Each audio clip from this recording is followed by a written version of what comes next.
기본적인 배경에 대한 설명은 해드렸고요. 이제 실제로 본문 들어가도록 하겠습니다. 요거는 원문에다 필기하지 마시고요. 현대어 쪽에다 필기를 하실 겁니다. 달림이시여 라고 했으니까요. 결국 달을 부르면서 시작을 해요. 달림에다가 동그라미 하도록 할게요. 그러면 달림이시여라고 불렀고요. 이제 서방정토까지 가셔서, 자, 서방정토까지 가시려는가? 이 부분에 가셔서로 해석을 할게요. 가셔서 가시거든.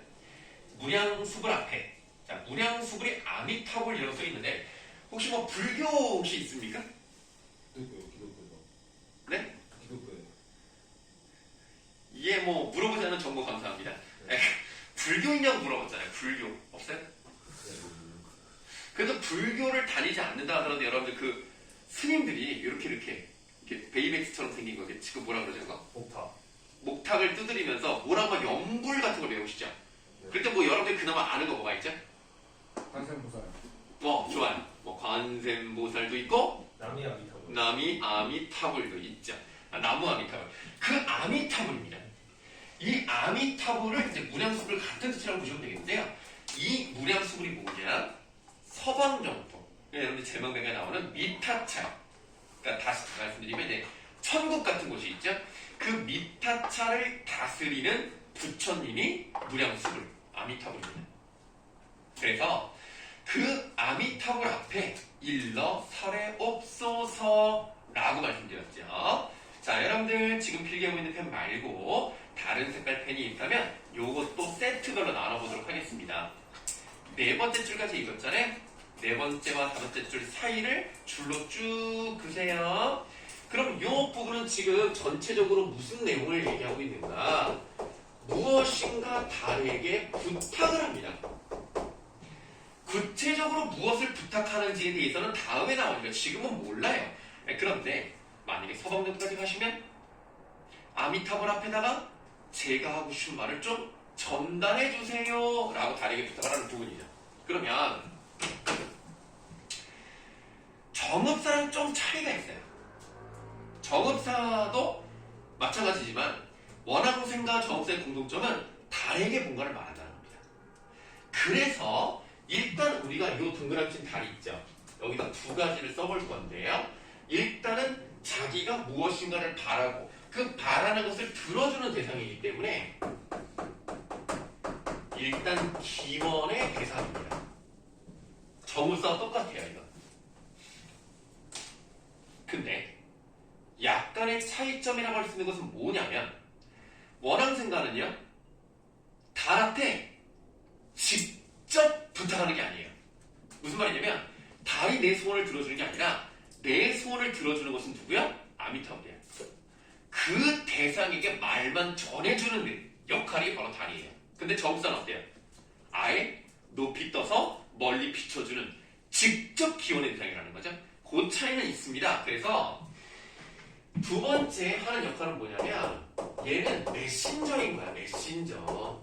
서방정토의 사자예요.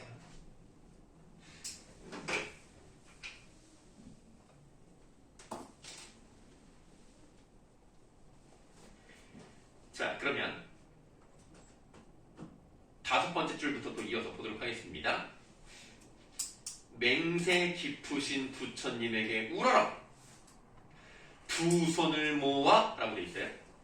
대단한 거 아닙니다. 두 손을 모았다 한자로 뭐라고 하죠? 아니, 기도는 이제 내가 기원을 하는 그 자세 자체를 말하는 거고 그냥 손을 모았다, 손을 합쳤다라는 뜻이야.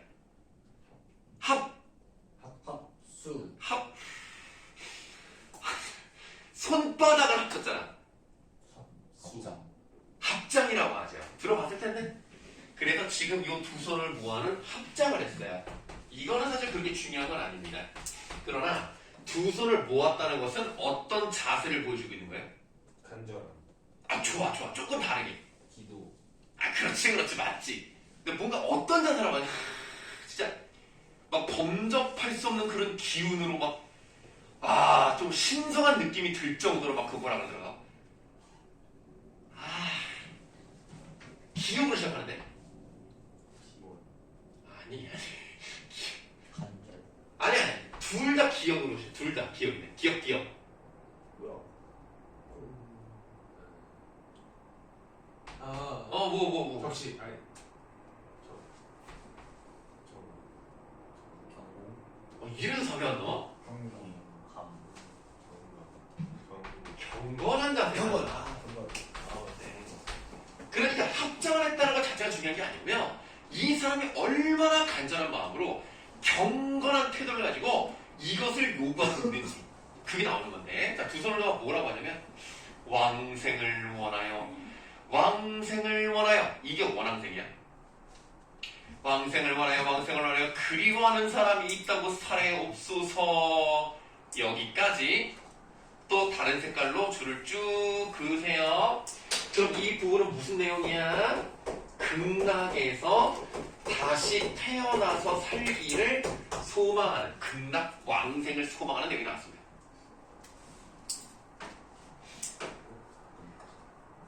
네? 여기 놓쳤습니다. 아니 지금 우리 두 번째 세트에다가 하시면 돼요. 극락 왕생을 소망한다. 어디까지 있습니다. 그리워하는 요 사이. 그렇지. 자, 그러면 이제 우리가 두 번째 세트까지 끝났습니다. 그럼 이제 몇 줄 남았습니까? 2줄. 2줄 남았습니다. 우리 제목 매거를 배웠던 사람들이 있기 때문에 설명을 드리면 마지막 2줄을 뭐라고 하죠? 낙부라고 하죠. 이 낙부의 첫 번째 부분에는 뭐가 나오죠? 감탄사가 나오죠. 여기 이제 원문은 아으와 같은 낙구의 첫머리에는 감탄사가 나오더라.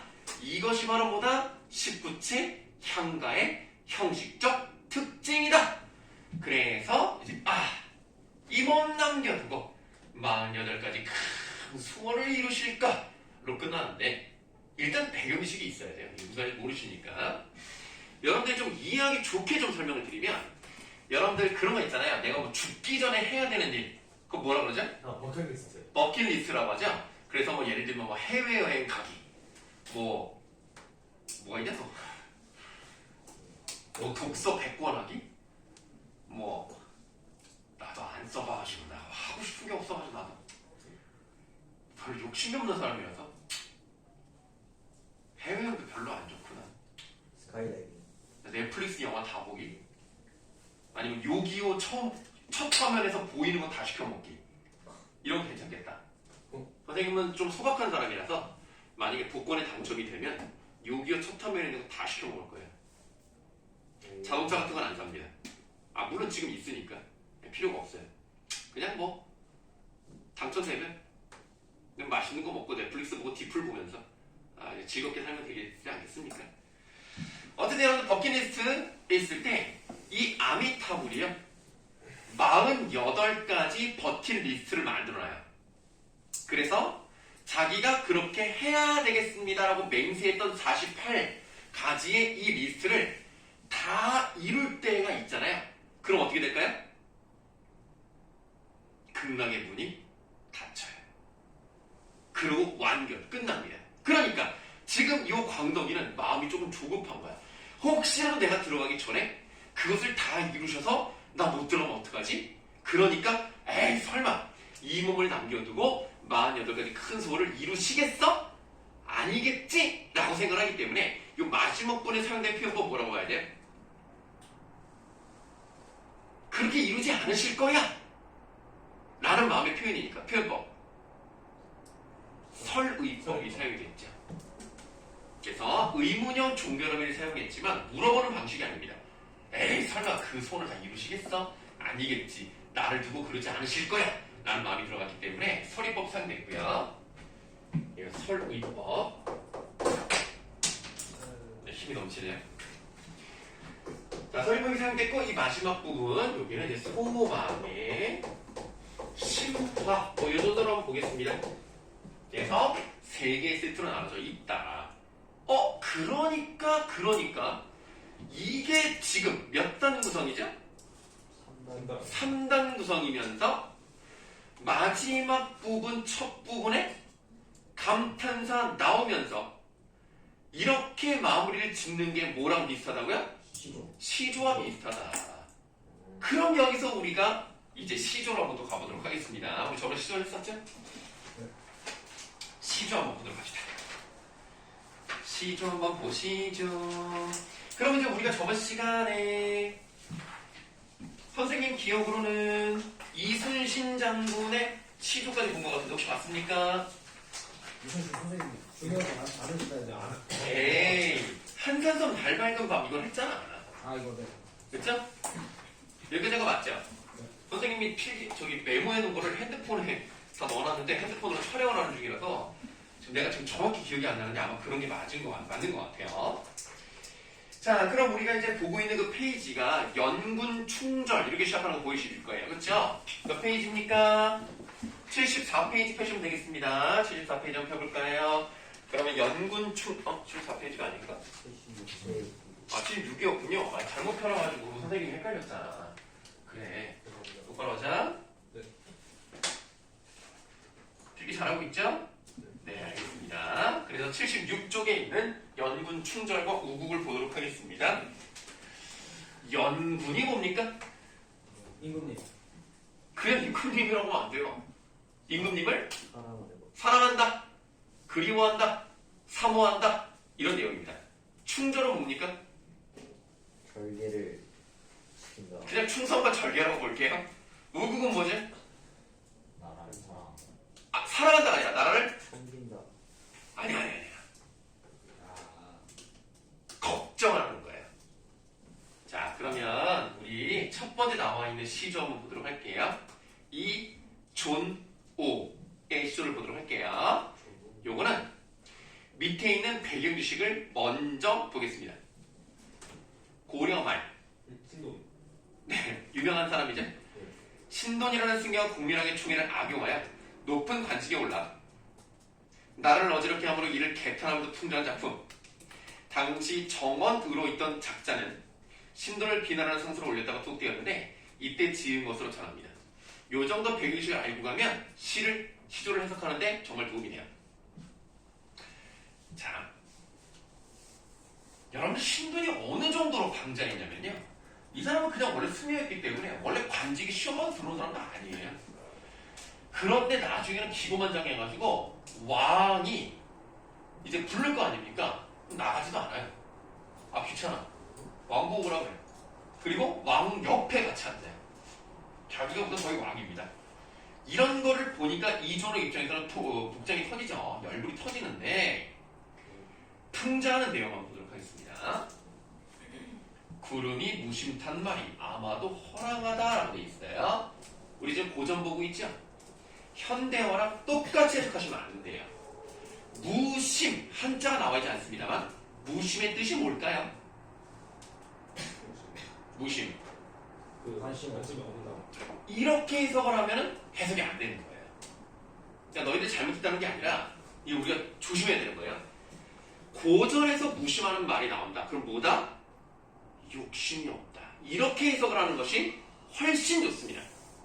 그러면 구름이 욕심이 없다는 말이 아마도 허랑하다라고 돼 있어요. 허랑이 뭐야?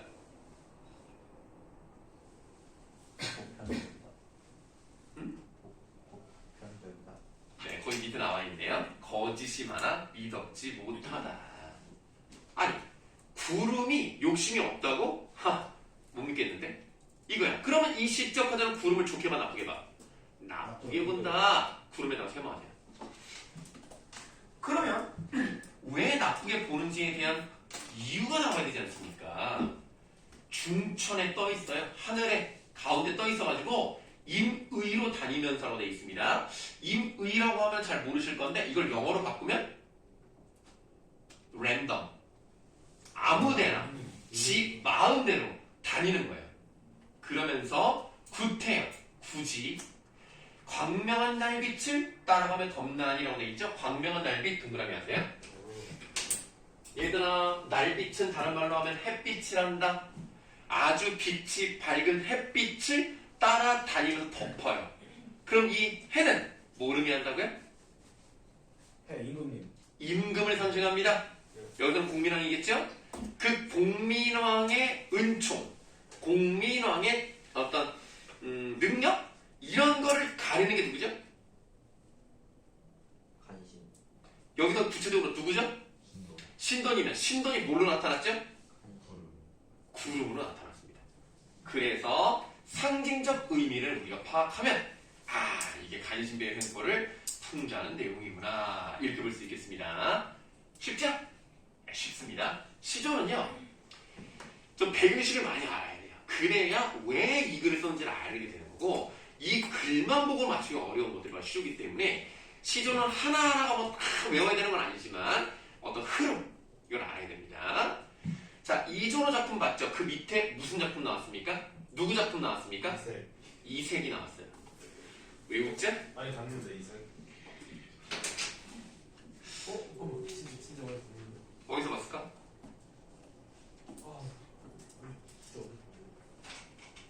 저 뭐 그냥 친구들한테 이 새끼야 이러고 들은 거 아니에요? 강민철 강의 봤을 때 이생 나왔어요. 조전시간에서. 아, 강민철 강의는 어디서 봤어요? 베가스. 아, 메가스터디 유명한 사람인가요?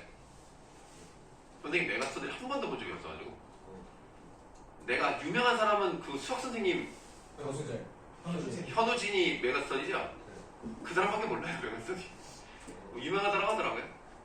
내가 수학을 들을 때 있어야지. 어쨌든 이 세계 시조를 보기 전에 다른 것부터 보셔야 돼요. 일단 다음 넘어가시면 정몽주 시조가 있고요. 정몽주 다음에 좀 작은 글씨로 이방원 시조가 나와 있습니다. 그러면 이방원과 정몽주가 서로 이 얘기를 한다는 것은 시대가 언제란 얘기예요? 고려 말이죠. 정몽주는 고려를 지키고자 했던 사람이고 이방원은 당연히 이성계의 아들이기 때문에 조선을 세우고자 하는 사람입니다. 이방원은 야 몽주야 이러면 어떠고 저러면 어때? 야 고려면 어떠고 조선이면 어떠냐고. 그냥 우리 힘을 합쳐서 칡불이 엉켜있는 것처럼 함께 백년만년 누리자 라고 얘기를 했더니 정몽주가 야 어림도 없다. 이 몸이 죽고 100번 죽어서 내 뼈가 다 부서져서 먼지가 되더라도 나는 무조건 일편단심을 갖겠다. 누구에 대한? 고려 왕조에 대한 일편단심을 갖겠다 해서 정몽주가 집으로 돌아오는 게 어떻게 되죠? 서초구에서 사망해. 네, 거기서 철퇴를 맞고 떨어져서 죽습니다. 그랬을 때 피를 많이 흘렸을 거 아니에요? 그 다리가 원래부터가 이름이 선지교예요. 근데 이름이 바뀌거든요. 선주교로 바뀌어요. 왜 그런지 혹시 아십니까? 아, 죽어서 선주교예요? 아, 이거 너무 1차원적인데요? 그 죽은 자리에서 피가 많이 묻었을 거 아닙니까? 거기서 대나무가 자랐다고 해요. 그래서 선죽이 된 겁니다. 그리고 그 자리에 진짜 안 믿기겠지만 아직 혈흔 있어요. 아직도 피자국이 있다고 합니다. 근데 이게 북한이거든요? 그러니까 북한 사람들이 그렇게 얘기를 하는데 뭐 믿을 수가 있어야지. 뭐 어쨌든 그렇다고 합니다. 근데 피자국이 지금 있다는데 지금 조선이 500년이 넘었고 그 이후로도 우리가 독립하고 막 그런 지 막 7, 80년 됐거든요. 이거는 좀 믿을 수 있을지 모르겠네. 뭐 어쨌든 그렇다고 합니다.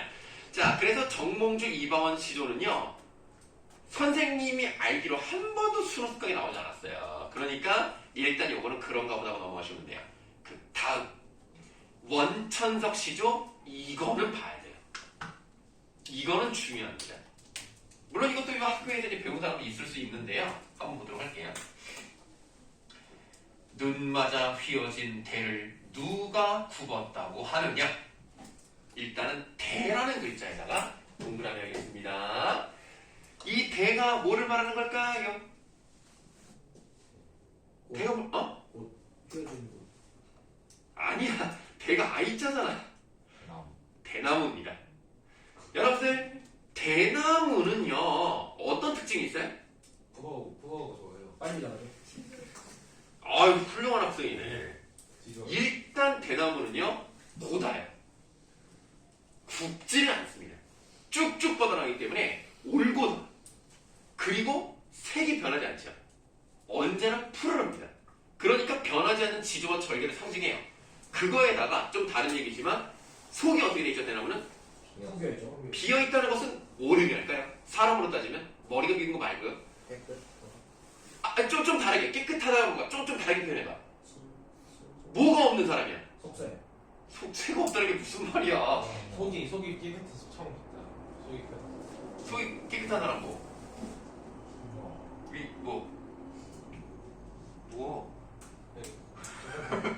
에? 저 6번이 뭐라고? 아, 좋습니다.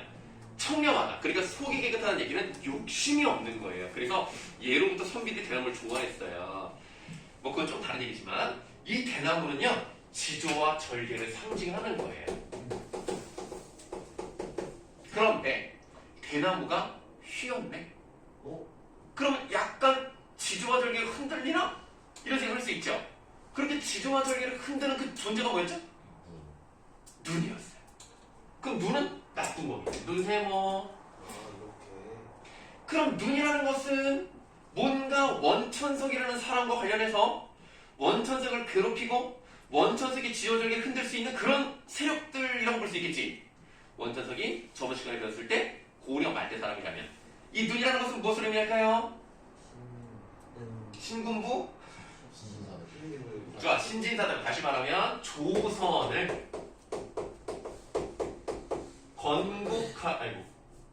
건국하려는 뭐 세력 정도로 보시면 되겠죠. 그래서 이런 세력들이 고려에 대한 충성심을 자꾸 꺾으려고 해. 그래서 약간 휠 수는 있지. 그러나 굽은 건 아니거든. 휘었을지언정 이 지조와 절개를 완전히 꺾은 건 아니야.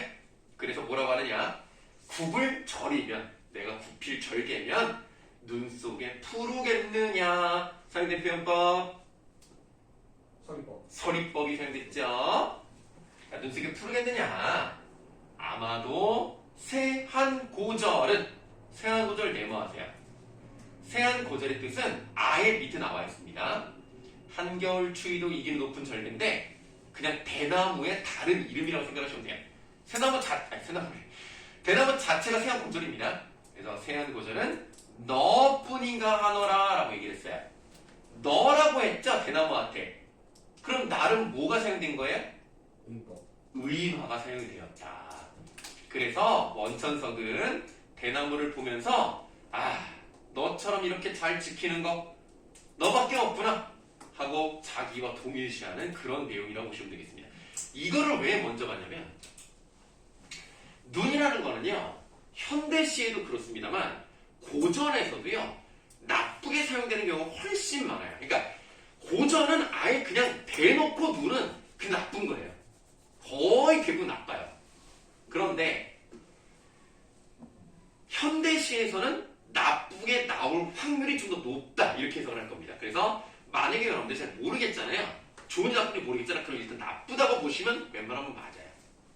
맞는데 다 보통 이렇게 눈이라는 것은 뭐 이렇게 나쁜 경우로 사용되는 경우도 있지만 아닌 경우도 있습니다. 예를 들면 뭐 속세와 단절을 시키는 점에서는 꼭 나쁘다고 볼 수는 없기 때문에 그런 경우도 있지만 그냥 모르면 나쁘다고 생각을 하시고, 그리고 이제 우리가 아까 보지 않았던 이세기쇼를 봐야 돼요. 이거는 좀 독특하기 때문에 이거 여차하면 틀립니다. 이거 눈이 어떤 존재인지 좀 보셔야 돼요. 백설이 이렇게 시작하죠. 백설이 잦아진 고래라고 되어 있습니다. 흰 눈이 잦아든, 한마디로 좀 녹아서 없어진 골짜기에 구름이 머흐레라 라고 되어 있어요. 이게 지금 계속 어려운 단어가 나왔음에도 불구하고 해석이 안 돼 있기 때문에 좀 어려울 수 있습니다. 머흐레라 라고 하면 두껍게 끼어있다 정도로 해석을 하시면 돼요. 그래서 눈은 사라졌고요. 그 자리에 구름이 대신 가득 차 있는 겁니다. 그래서 반가운 매화는 어느 곳에 피었는고? 라고 하면서 반가운 매화라고 했기 때문에 매화의 의미가 정확히 뭔지 모른다 하더라도 적어도 우리는 매화가 좋은 거라고 생각하셔야 돼요. 반가운 매화가 있으니까. 그럼 매에다 동그라미 해보자. 그런데 여기서 배경식을 가지고 있다면 매화는 또 뭘 상징한다? 지조와 절개 아닙니까? 추운 3월 달에 꽃샘추위 있을 때 꽃을 피운단 말이야. 그러니까 일단 지조와 절개를 뭐 쓰고 싶었어. 다 아는 거니까 안 쓸 거야 나는. 그럼 요거를 좀 다르게 표현해 본다면 나라를 걱정하는 선비라고 할 수 있는 우국지사를 의미할 수도 있겠지. 자, 그럼 이제 우리가 생각을 해야 돼. 반가운 매화를 찾는 것은 지금 시대가 어렵고 혼란스러운 거야. 그러니까 이런 사람들 찾겠지. 반가운 매화는 어디에 피었을까 찾고 있다는 얘기는 지금 상황이 좋지 않다는 얘기야. 근데 지금 상황은 뭐죠? 백설이 없고 구름이 껴있네? 그럼 구름에다 어떻게 표시해야 돼? 세모하는 거야. 구름이 나쁜 거야. 그럼 구름이 나쁜 건데 얘가 뭐가 없어지니까 들어왔어? 백설이 사라지니까 얘가 들어왔다? 얘가 없어지니까 얘가 들어왔어. 나쁜 게 들어왔어. 얘는 뭐야? 그래서 백설은 동그라미입니다. 그래서 이거를 많이 틀려요. 해석이 안 되는 거야. 아니 백설이 나쁜 거 아닌가? 아씨 근데 이게 없어졌으면 구름이 좋은 거 아니야? 이렇게 생각한단 말이야. 그러면 안 돼요. 그래서 원천석의 시조는 고려 말이기 때문에 여기서 지금 말하는 것은 백설은 뭐야? 고려 유신 같은 사람들이고 구름은 자, 조선 세력이라고 쓸게요. 간단하게. 이런 상황이에요. 정치적 혼란기입니다. 자, 그러니까 우국지사를 찾고 있는 거죠. 반가운 매화는 어디에 피어있느냐? 석양에 참 글을 이렇게 잘 쓸 수가 있나? 석양 두 글자 네모하게. 일단 1차적으로 가봅시다. 석양이 뭡니까? 해가 지고 해가 지는 거죠? 뭘 상징합니까 그럼? 끝. 고려의 몰락을 의미하겠죠. 그러니까 석양에 홀로 서 있어서 갈 곳 몰라 하노라 하고 혼란스러워하고 방황하는 그런 모습이 나타나 있다라고 생각하시면 되겠습니다. 배경식만 잘 갖고 있으면 문제 푸는 건 아무것도 아니에요. 자, 이렇게 이제 연군 충전의 우구 뭐 다 본 건 아니지만 어느 정도 봤어요. 그랬더니 그 다음에 소제목 같은 게 하나 더 나와서 다음 쪽을 보시면 개유정난과 충신들의 절의라고 되어 있습니다. 자, 이 국어라는 과목은요 진짜 아이고 여러분들도 뭐 독서지문을 푸셔서 아시겠습니다만 국어는 철학도 잘해야 되고 예술도 잘해야 되고 경제, 뭐 과학, 기술 아주 그냥 뭐 다 해야 돼. 그리고 이렇게 역사적인 것도 많이 알아야 돼. 그래야 국어를 잘할 수 있다는 게 너무 슬프지 않니? 국어 선생님은 물론 뭐 선생님보다 더 훌륭한 사람도 많겠죠.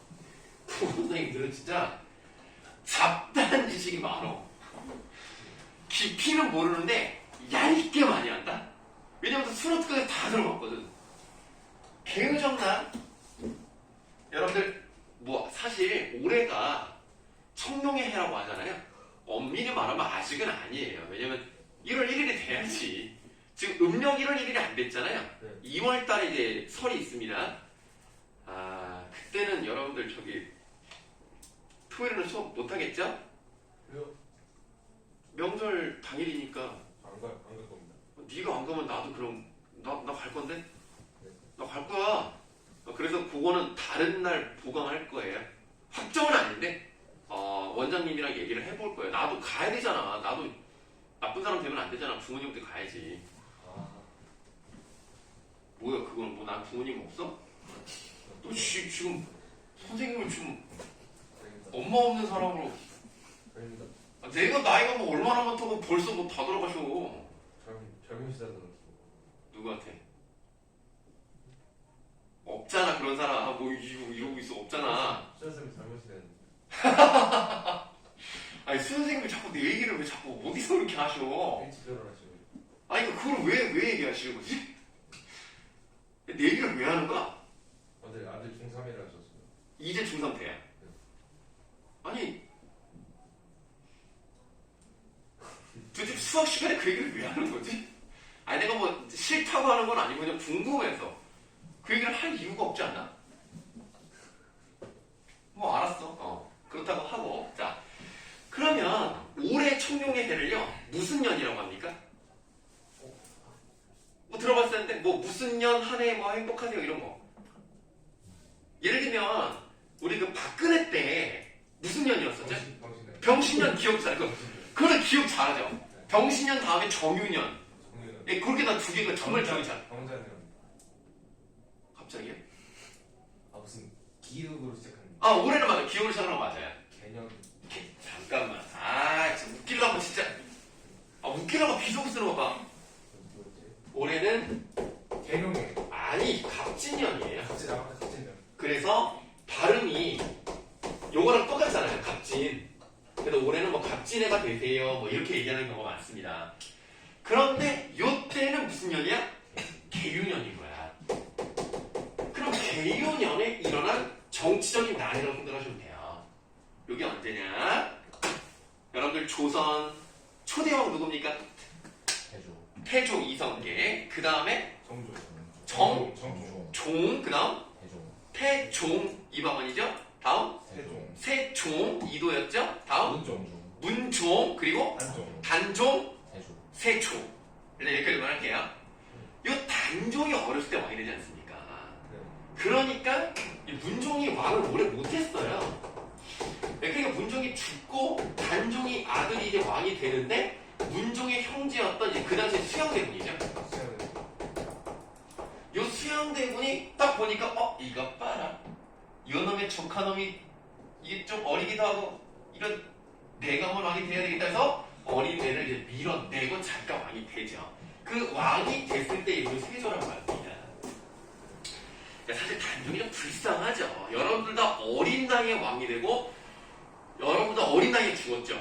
여러분들 지금 17살이니까 맞죠? 그러니까 얼마나 불쌍해 진짜. 아휴 그 애가 그리고 옛날에는 더 몸이 더 작았을 거 아니야. 그 왜소한 애가 어렸을 때 아무 이유 없이 죽임을 당하고 이랬단 말이죠. 그런 개유정난 때 단종을 다시 복위시키려는 움직임이 일어나긴 했었습니다. 그거의 중심이 됐던 사람이 누굽니까? 성삼문입니다. 쓰리 노러스 캐슬 뭐 이런 걸 보셨는데 성삼문이요 결국 그러다가 어떻게 돼요?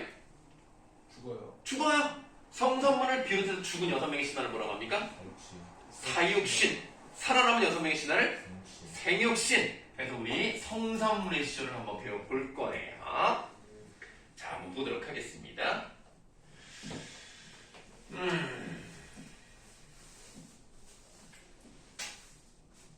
시간이 잠깐만.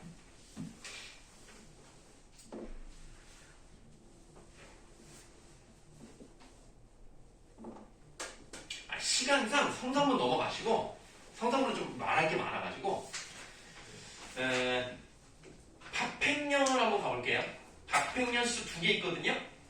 하나가 금생여수라고 시작하는 게 있고요.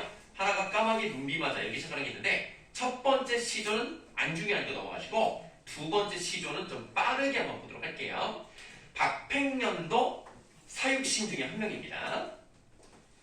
까마귀 눈비맞아 희는 듯 겁노매라 라고 돼 있어요. 까마귀는 까맣죠? 일반적으로 까마귀는 좀 안 좋은 걸로 보시면 대체로 맞아요. 그러나 좀 말씀을 드리면 까마귀의 특성이 뭐냐면 까마귀도 부모가 있을 거 아닙니까? 부모 있어 없어? 있죠. 그렇죠? 자, 까마귀도 부모가 있는데 부모가 당연히 어렸을 때는 그 새끼한테 먹이를 주잖아요. 그러다가 이제 나이가 들면 그 새끼가 자라서 얘는 튼튼해지고 장성을 하고 부모 까마귀는 나이가 들 거 아닙니까? 그럴 땐 거꾸로 까마귀가 먹이를 갖다 주고 먹여줘요. 그러니까 마치 지금의 요양 생활을 잘하게 해드리게 하는 효자 아닙니까? 그래서 까마귀가 효도를 잘하는 짐승으로 볼 때는 되게 좋지만 그 외에는 보통 나쁘게 사용됩니다. 까마귀가 눈비를 맞았어요. 딱 보니까 약간 하얗듯 아닌 듯 한단 말이야. 흰은 듯 검어요. 그럼 우리가 기본적으로 흰 것과 검은색 중에서는 뭐 굳이 따지면 어떤 게 더 좋아? 흰 게 좋죠. 겉으로 볼 때 희어 보이지만 사실 속은 검은 거야. 야광명월이 밤인들 어두우랴. 자, 야광명월은 밤에도 빛나는 밝은 달, 뭐 이렇게 해석할 수 있습니다만 그냥 보석의 이름입니다. 이 보석이 밤이라고 해서 어둡겠느냐? 어둡지 않다는 얘기예요. 서리법이 사용됐고요. 님 향한 일편단심이야 고칠 줄이 있겠느냐? 또 한 번 서리법이 사용이 됐고, 그러니까 나는 아무리 간신배들이 올바른 척, 깨끗한 척 다 해도 단종 임금께서는 절대로 빛을 잃지 않기 때문에 나는 끝까지 단종을 섬기겠다. 뭐 이런 내용입니다. 자, 그냥 뭐 그냥 기름칠만 한 거예요. 뭐 대단한 내용은 없었어요. 그렇다면 요거랑 좀 관련해서 유응부의 시조를 보도록 하겠습니다. 요건 좀 필기를 좀 할 거예요. 유응부도 사육신 중에 한 명입니다. 근데 이 시조는 상당히 짜임이 있어요. 짜임이 좋습니다. 간밤에 불던 바람에 눈소리가 치단 말인가 라고 돼 있어요. 우리가 중점적으로 봐야 되는 거 간밤에 불던이에요. 던 이런 거 뭐라 그러죠? 다 뭐라? 과거 단절된 과거. 아니 던이 단절된 건 아니고 했을 때 그게 단절이고, 던이라는 것은 관형사형 어미죠. 네, 그래서 과거 시제를 나타내는 관형사형 어미란 말입니다. 그러면 일단 우리가 어떻게 표시를 하실 거냐면 초장을 봤잖아요. 지금 초장 오른쪽에다가 과거라고 쓰세요. 그 다음에 낙낙장송이라고 되어 있어요. 낙낙장송,